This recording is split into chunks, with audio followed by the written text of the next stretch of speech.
New at 4:30, a local fifth grader fell ill. Urgent care told his family it was likely the flu or strep throat, but within days, he was dead. I just want parents to enjoy every minute they have, because you never know. You just don't, and it's sad. It's heartbreaking.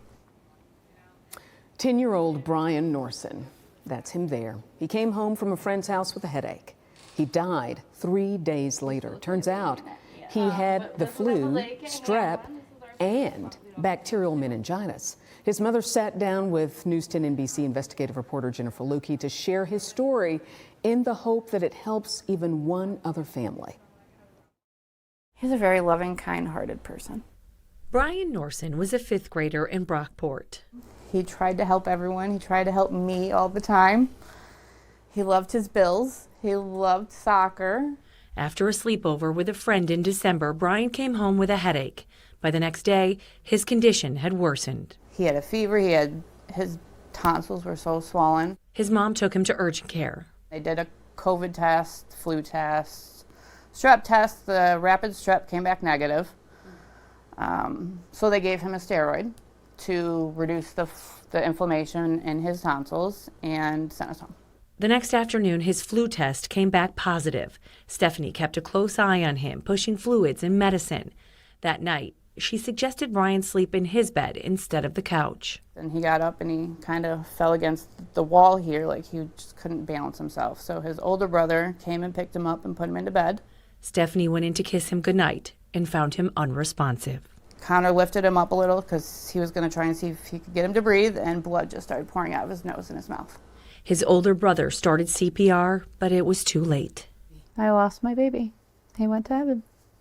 The hospital confirmed Brian wasn't just fighting the flu. So I got the call actually from pathology, I think it was Thursday, that he had bacterial meningitis and that he also had strep and the flu. I wish that I had a clue that meningitis was a thing. Like I never even, when do you hear about meningitis? She's done nothing but research since, and there was one thing Brian mentioned that she didn't know was a warning sign of meningitis. So he did complain of his neck hurting, but this was earlier in the afternoon, before I got the test back, which I just thought it was from his swollen tonsils because no one gave me any warning signs of anything to look for. I could have tried to get him to the hospital. I could have tried to save him, but instead I sat here for 2 days and watched my son die without knowing. Leaders here at the county health department tell me that they initially recorded Brian's passing as a pediatric flu death.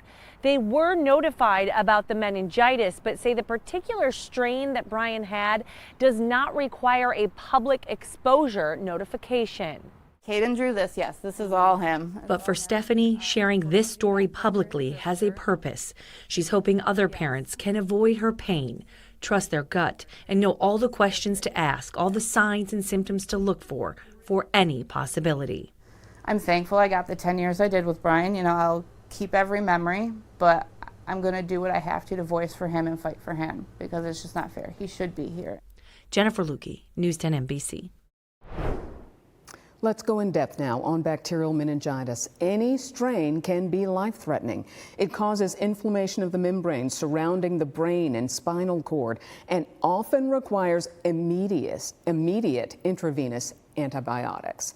Now, the symptoms are high fever, severe headache, stiff neck, sensitivity to light, confusion, sleepiness, and vomiting. There are vaccines for meningitis, but they normally aren't started until age 11 or 12, and Brian was only